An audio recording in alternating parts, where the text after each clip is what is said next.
जय हिंद दोस्तों, मैं अभिषेक कुमार, आपका अपना YouTube channel math expert by Abhishek Kumar में आप सभी का स्वागत है।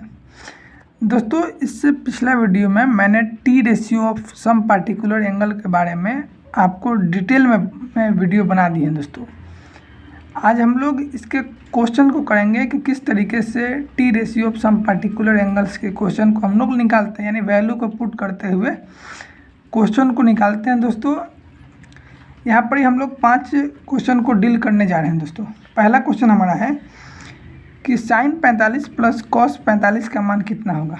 मैंने बोला दोस्तों साइन 45 प्लस कॉस 45 का मान कितना होगा, तो आपको पुट करना होगा कि साइन 45 का मान कितना होता है दोस्तों 1/√2। यदि आपने पिछला वीडियो नहीं देखा है दोस्तों, तो आप पिछला वीडियो देख लीजिए, तभी ना आप इस क्वेश्चन को कर पाइएगा, नहीं तो इतना आसान नहीं है दोस्तों, क्योंकि वैल्यू को याद रखना बहुत ज़रूरी है। कुछ याद आप तरीका से ट्रिक से रख सकते हैं, और नहीं तो आप वैल्यू को डायरेक्ट याद रखिए। साइन 45 का मान 1/√2 होता है, कॉस 45 का मान भी 1/√2 होता है।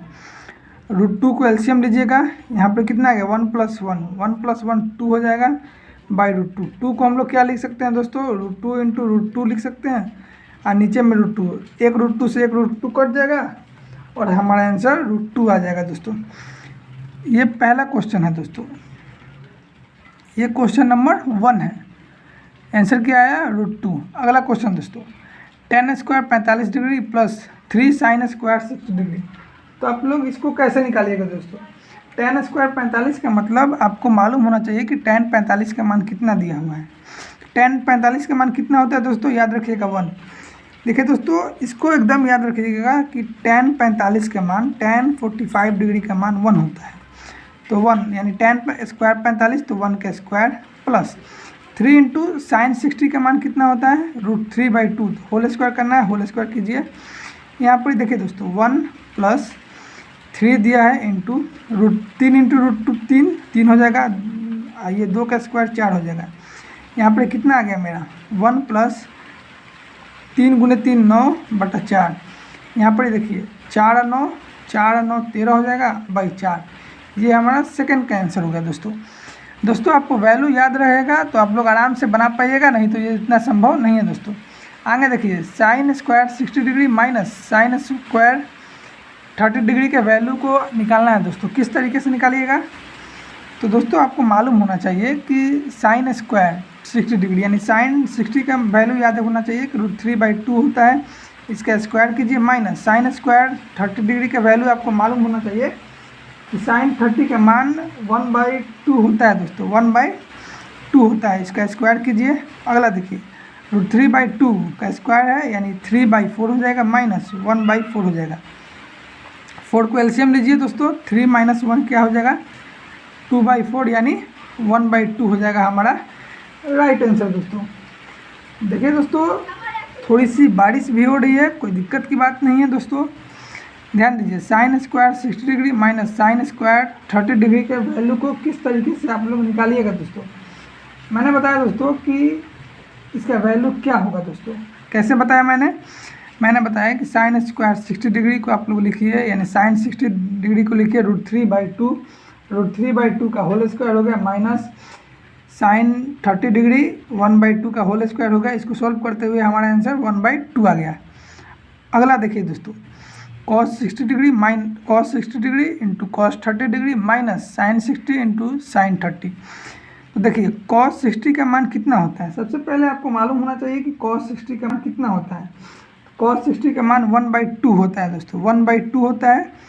आप लोग तरीका बताया, हमने आपको तरीका बताया है कि ट्रिक हमने आपको बताया। दोस्तों देखिए एक बार थोड़ा सा जिक्र करिए देते हैं। ट्रिक बताया है कि 0/4 ये हो गया sin 0 के, 1/2 पर रूट लगाइए, 2/4 पर रूट लगाइए, 3/4 पर रूट लगाइए और 4/4 पर रूट लगा के हम लोग वैल्यू को निकालते हैं। ये sin 0 का मान 0 हो जाएगा, sin 30 डिग्री का मान 1/2 हो जाएगा, sin 45 का 1/√2 हो जाएगा, और sin 60 का √3/2 और sin 90 का क्या हो जाएगा दोस्तों, sin 90 का 1 हो जाएगा। जस्ट अपोजिट करेंगे, sin 60 का मान क्या होगा, देखिए ये cos 60 का मान क्या होगा, cos 0 का मान ये है, cos 30 degree, cos 45, cos 60 degree, cos 60 degree का मान 1/2 लिखें। cos 30 डिग्री का मान ये हो जाएगा √3/2। sin 30 डिग्री का मान देखिए, sin 30 डिग्री का मान क्या है 1/2 इंटू sin 60 डिग्री का मान √3/2 है, √3/2 है। sin 30 डिग्री का मान 1/2। इसको सॉल्व कर दीजिए, √3/4 हो जाएगा माइनस √3/4, प्लस माइनस कट के ये 0 आ गया हमारा आंसर। ठीक है दोस्तों, आगे देखिए दोस्तों, यहाँ पर दिया हुआ है दोस्तों कि tan 60 degree minus tan 30 degree. मैंने इससे पिछला वीडियो में आपको डायरेक्ट कहा था कि आप लोग tan 30 डिग्री बराबर 1/√3 और tan 60 डिग्री बराबर √3, इसके मान को याद रखिएगा दोस्तों। ये हर बार कभी कभी एग्जाम में डायरेक्ट भी पूछ ले देता है कि tan 30 डिग्री बराबर 1/√3 होता है, tan 60 डिग्री बराबर √3 है, और इस पर बेहतरीन क्वेश्चन भी पूछा जाता है दोस्तों। अगला वीडियो में हम लोग और इस पर चर्चा करेंगे। देखिए वैल्यू को पुट कीजिए, tan 60 डिग्री का मान √3 minus tan 30 degree 1/√3 by 1 plus tan 60 degree √3 into tan 30 degree 1/√3। जब आपको वैल्यू याद रहेगा तभी ना आप हाली हाली कैलकुलेशन कीजिएगा, नहीं तो कैसे आप लोग कर पाइएगा।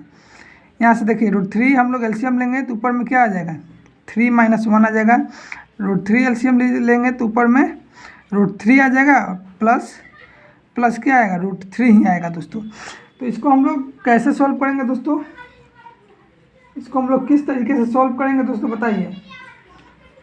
तो सबसे पहले हम लोग क्या करेंगे, जैसे आपको बताएं कि tan 60 डिग्री का वैल्यू √3 है, माइनस tan 30 डिग्री का वैल्यू कितना है दोस्तों, tan 30 डिग्री का वैल्यू हमारा 1/√3 है, बाई 1 प्लस tan 60 डिग्री का मान √3 है, इंटू tan 30 डिग्री के देखिए यहाँ से √3 से √3 कट जाएगा तो 1 प्लस ठीक है दोस्तों, √3 से √3 यहाँ पर ही कट जाएगा तो 1 + 1 2 आ जाएगा। नीचे में क्या आ जाएगा दोस्तों 2 आ जाएगा, 3 - 1 2/2 हो जाएगा दोस्तों। 2/2 करने का मतलब दोस्तों यहाँ से कट के हमारा 1 आ जाएगा दोस्तों। कितना आएगा दोस्तों 1 आएगा। क्या ये सही है दोस्तों बताइए, सही है तो कहाँ तक सही है बताइए। क्योंकि tan 60 का मान √3 मैंने बताया, माइनस tan 30 का मान 1/√3, 1 प्लस tan 60 का मान √3 और tan 30 का मान 1/√3, √3 से √3 कट गया। यहाँ से मैंने एलसीएम लिए, देखिए थोड़ा सा हमने मिस्टेक किया, कहाँ देखिए यहाँ पर कि √3 तो मैंने एलसीएम लिए ना दोस्तों, तो यहाँ पर 3 - 1 आ गया और नीचे में तो 2 है ना बच गया। 3 - 1 कितना होगा दोस्तों 2 हो गया और नीचे में √3 हो गया, ये हमारा 1/2 आ जाएगा, ये कट जाएगा तो 1/√3 हमारा आंसर हो जाएगा दोस्तों। देखिए दोस्तों वैल्यू को ध्यान से देखिएगा क्योंकि कैलकुलेशन होने का चांस बढ़ जाता है। यदि आपको वैल्यू नहीं याद रहेगा तो कैलकुलेशन मिस्टेक होने का चांस बढ़ जाएगा दोस्तों। अगला देखिए दोस्तों, अगला क्वेश्चन हमारा है कि यदि sec theta plus tan theta बराबर √7 दिया है तो वैल्यू को फाइंड कीजिए कि sec theta minus tan theta का वैल्यू क्या होगा। सबसे पहले आपको स्क्वायर याद रहना चाहिए। स्क्वायर कहने का मतलब कि आपको स्क्वायर का वैल्यू याद होना चाहिए कि sec square theta minus tan square theta बराबर 1 होता है, या फिर इसी को अरेंज कर सकते हैं कि 1 प्लस tan स्क्वायर थीटा बराबर sec स्क्वायर थीटा होता है। देखिए वैल्यू को दोस्तों यहाँ पर हम लोग लिखेंगे ना, चूँकि sec square theta minus tan square theta बराबर 1 होता है, a square minus b square को हम लोग लिखते हैं कि a plus b into a minus b बराबर 1। देखिए यहाँ पर sec theta plus tan theta बराबर √7 दिया है तो ये √7 हो जाएगा, into sec theta minus tan theta बराबर 1। यहाँ पर हमारा डायरेक्ट वैल्यू आ जाएगा sec theta minus tan theta बराबर 1/√7, और हमें यही लाना था sec theta minus tan theta बराबर क्या आएगा, तो 1/√7 आ गया। यही हमारा आंसर हो जाएगा। ठीक है दोस्तों, यदि आपने पिछला वीडियो नहीं देखे हैं तो आप लोग जाइए math expert by Abhishek Kumar YouTube channel पर, और बाकी के सभी प्लेलिस्ट जैसा बना हुआ है सभी के सभी वीडियो को देख लीजिए। ठीक है दोस्तों, जय हिंद, जय भारत।